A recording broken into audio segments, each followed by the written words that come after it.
Bueno, el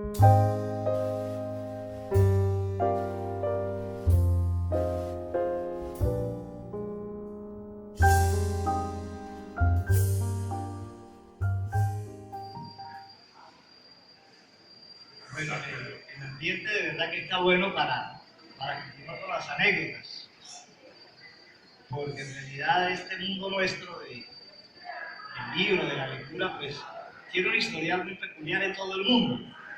Sin embargo, yo quisiera pues comenzar pues, agradeciéndoles tanto a la universidad como a ustedes esta invitación, este reconocimiento y sobre todo con la alegría de reencontrarme con compañeros de trabajo como Ada Nava y con Giovanni, que estaba atendiendo lectores, fueron mis compañeros durante muchos años. Adela, con tertulia de toda la vida, también siempre en el tema del arte, y a todos, porque ya de verdad que tenemos unos cuantos años en esta lucha que no cesa nunca y que no debe cesar, pese a todas las contingencias que se presentan. Se dice o se estila de que esta semana, y sobre todo el 23, se está, yo diría que celebrando y conmemorando el Día del Libro y del Idioma. Y esa ambigüedad cabe muy bien por lo siguiente. Primero, porque conmemoramos a la hora de la verdad el fallecimiento de varios de los grandes de las letras universales, entre ellos nuestro Miguel de Cervantes y Saavedra. También está William Shakespeare, creo que Teresa de la Parra, creo que Inca Garcilaso de la Vega. Hoy coinciden varias efemérides, entonces los conmemoramos a él. Celebramos el libro y celebramos este hermoso idioma que nosotros tenemos la gracia de hablar, y celebramos pues indirectamente, pues el nacimiento quizás de la imprenta, que fue lo que logró que ese libro se difundiera. Pero también, como las conmemoraciones tienen un toque como de fúnebre, de tristeza, también conmemorar esa lucha que no ha sido del todo de triunfo de la difusión del libro y del idioma. Precisamente porque el baluarte de esa lucha, luego de los comienzos, lo tomaron las universidades.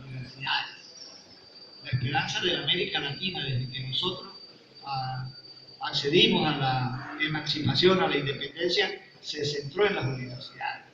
Por eso la lucha ha sido tan terrible, porque la universidad también en nuestra historia siempre ha sido preferida. Nosotros nacimos bajo la égida de un proceso de conquista y de colonia que veía precisamente el poder de la época, veía en la universidad más un peligro que cualquier otra cosa, ¿no? Eso es una cosa muy común en las conquistas. El conquistador siempre le teme más al desarrollo de los ciudadanos culturalmente que a otras cosas. Ya para la época de la colonia, en las sabanas de Venezuela se perseguían, se esculcaban en aquel bacha, esculcar, qué palabra tan bella, muy nuestro, ya era el bachaqueo y se esculcaba más en busca de libros que de armas. De eso hay muchísimos testimonios. Pese a que nosotros en realidad este cuento del bachaqueo tenemos que enorgullecernos de alguna manera, porque en esa época el contrabando era una lucha contra el Imperio Español. Eso formó parte de esa lucha. Los argentinos allá en Buenos Aires saben de eso porque incluso sufrieron un bloqueo, es decir, España quería monopolizar y controlar todo el comercio, y nuestros héroes, nuestros ancestros, indirectamente, cuando contrabandeaban y traían productos de otros países y los sacaban subrepticiamente, estaban luchando contra ese poder español, que era omnímodo, que no nos daba chance de nada. Bueno. Pero bueno, regresando al tema, ya que estamos en confianza, sería bueno pensar o reflexionar que esto siempre se presenta así, pero que la semilla queda, y que a veces el problema nuestro es que como educadores la mayoría o como burócratas a veces tenemos que estar presentando cuentas y cifras y números, y muchas veces la labor que uno hace se riega silenciosamente y hay miles de personas que leen gracias a los que estamos aquí, sin excepción. No podemos presentarlo para que se nos pague si nos tocase presentar un informe, pero es cierto que ha dado resultados.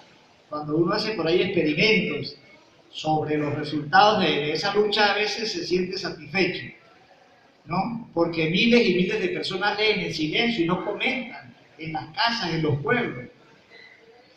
Yo tuve una experiencia personal hace ya algunos años en el grupo escolar Carlos Ángel Lamos. Bueno, y una vez me invitaron para esta fecha, bueno, para el 23 de abril, en Carlos Ángel Lamos tenía tantos alumnos, yo les pedí que hiciésemos en 2 jornadas la conversación, en la mañana un grupo y en la tarde el otro. Los profesores, quién sabe por qué, claro, usted lo sabe, pero yo no puedo decirlo, los metieron a todos en la mañana para tener la tarde libre, ¿no?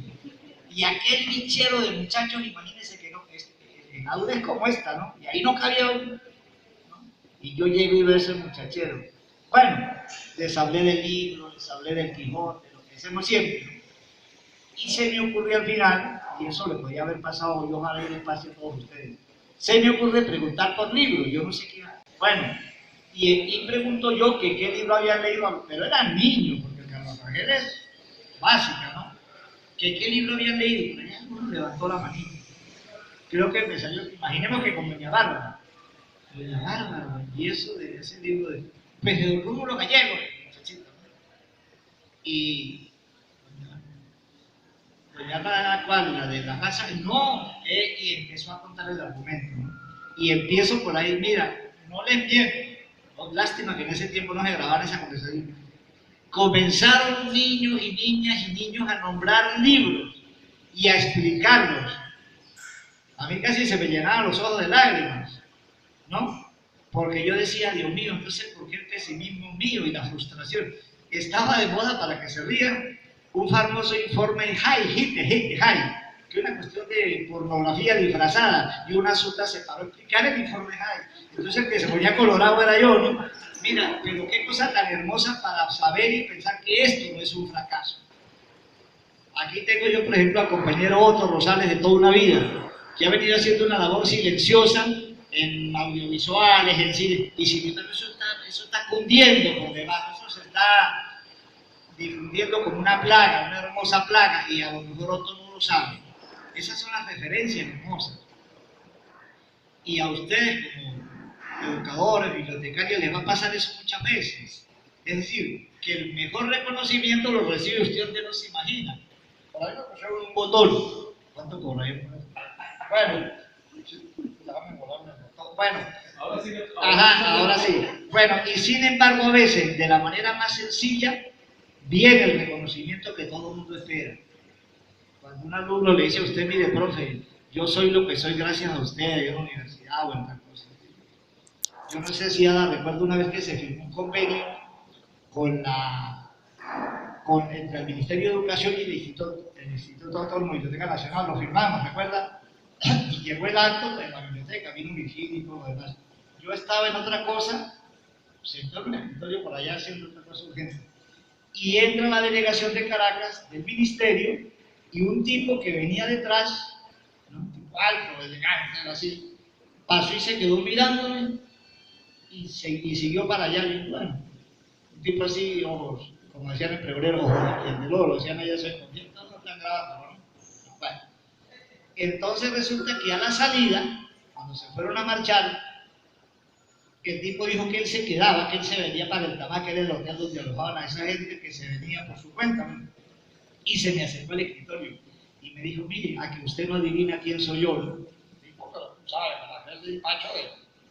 Y yo me quedé mirando, le dije, mire, por la PIB, usted debe ser tachirense, por lo menos andino.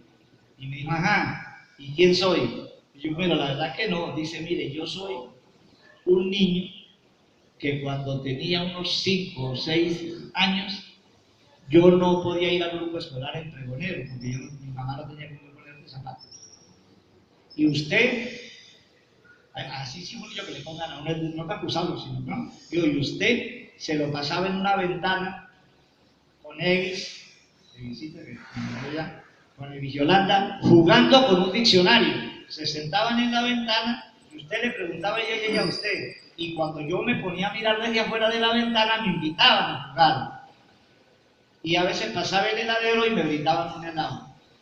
Algo se acomodó y yo fui a la escuela y yo desde niño juré que si yo podía, yo iba a ser algún día educador y todas esas cosas. Y ahora soy, no, mira, yo dije, bueno, con esto ya, ¿no? Bueno, Eso es lo que ustedes seguramente ya han experimentado algunos y lo que van a experimentar después, ¿no?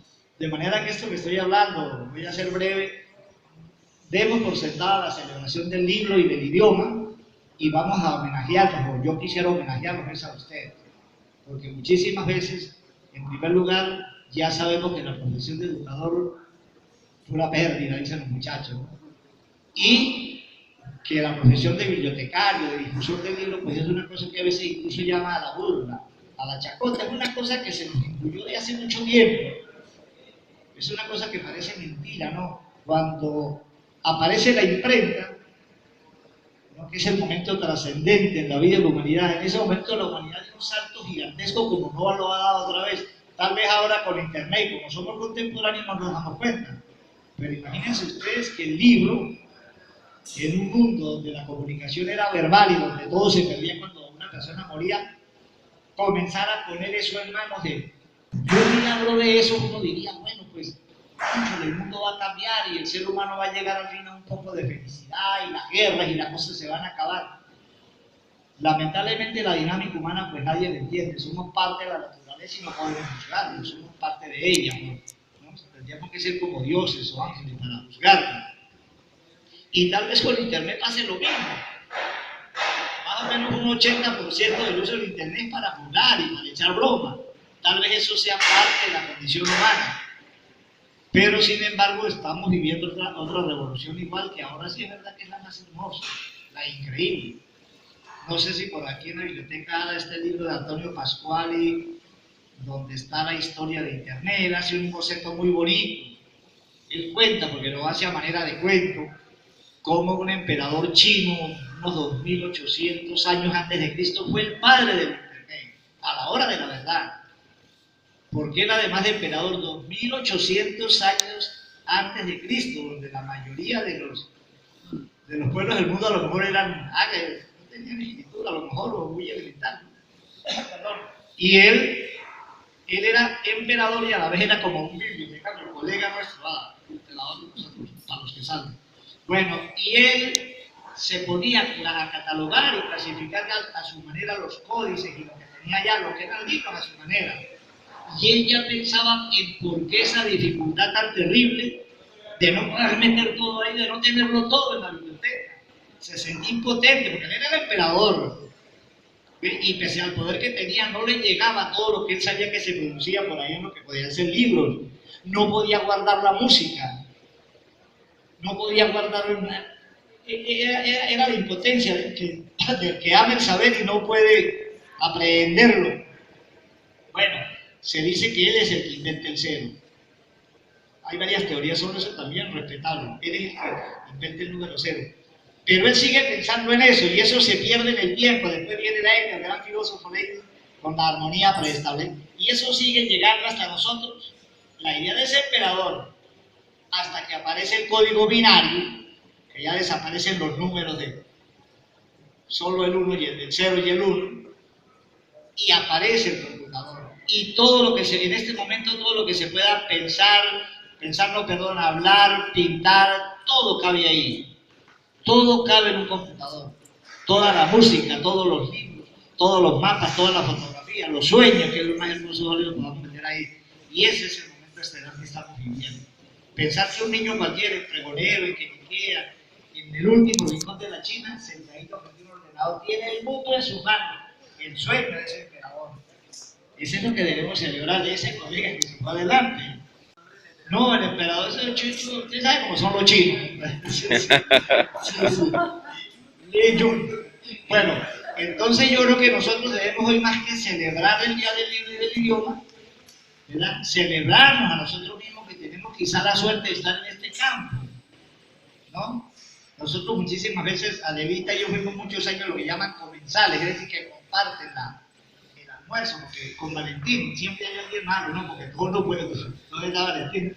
No está por ahí. Uno era malo, Valentín era el que representaba la cosa de verdad. Y Luis Vargas, nuestro querido Luis Vargas, y siempre tratamos esos temas. Fíjate, y de ahí salieron ideas y salieron cosas que de repente fructificaron. A veces de la reunión más informal nace una hermosa idea, y de la gran asamblea no queda nada. De manera que esa es la magia de ese mundo que nosotros tenemos. La magia de la hormiguita, la magia de la labor de ir por debajo, con ese material que tenemos siempre en la mano, que son los alumnos o los compañeros. De manera que yo creo que sí vale la pena esta celebración, que sí vale la pena, por supuesto, recordar a ese par de gigantes que fueron William Shakespeare, es el más grande dramaturgo de todos los tiempos y gran poeta también. Los sonetos son bellísimos. Bueno, y a don Miguel de Cervantes, que precisamente fue el fundador, por decirlo así de alguna manera, de nuestra novela.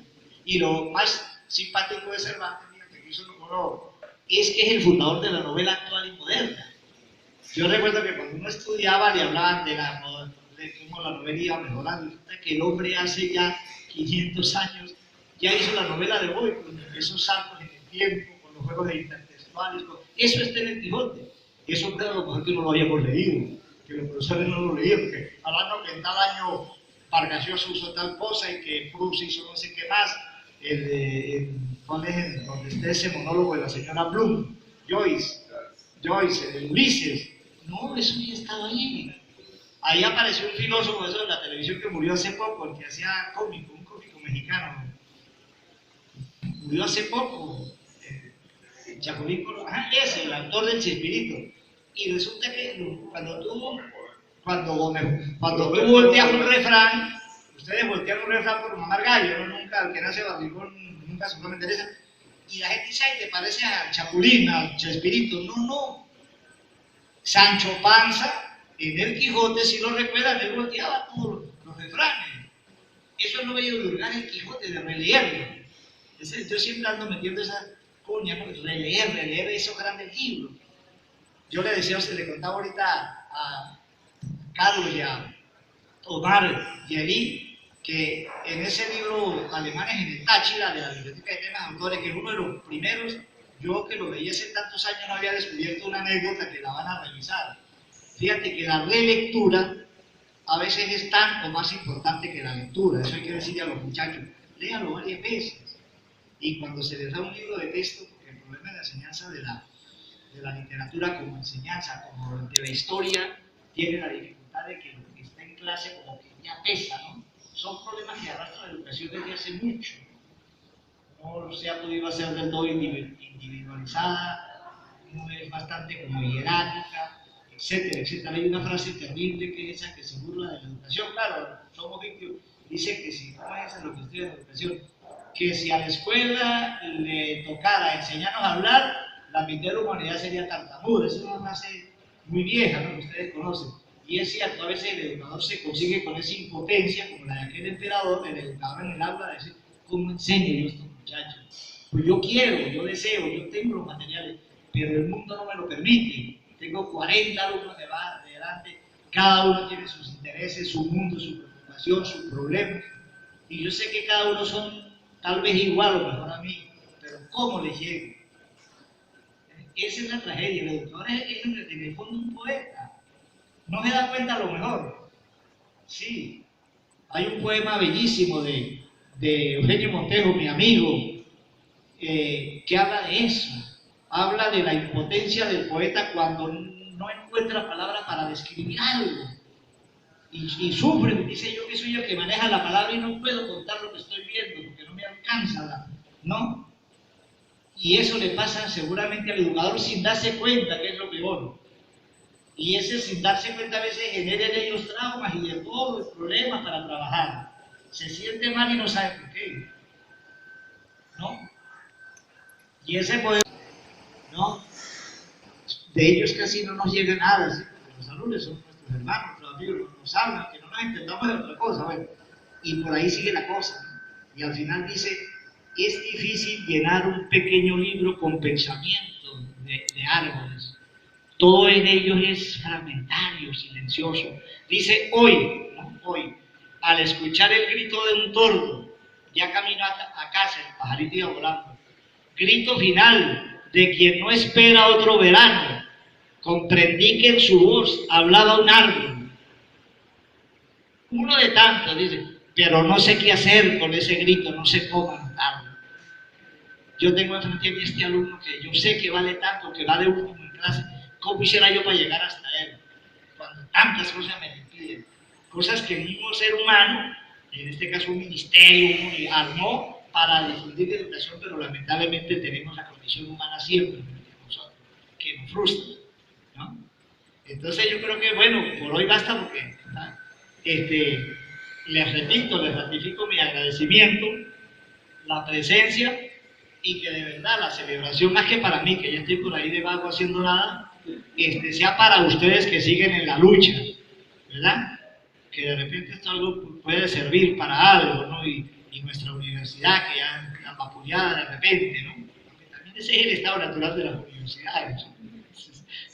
Yo creo que la universidad frente al Estado es como aquella caricaturita bonita de Quino, con Mafalda y esa persona. Y entonces están en una playa veraneando los personajes de Quino y están todos, Manolito, la otra, y sale una chiquitica toda quemada y magullada, ¿quién sabe? De la arena, que una niñita que sale, y le pregunta a Mafalda, ¿y tú quién eres? ¿Y cómo te llamas? Y ella, Libertad, dice, ay, con razón.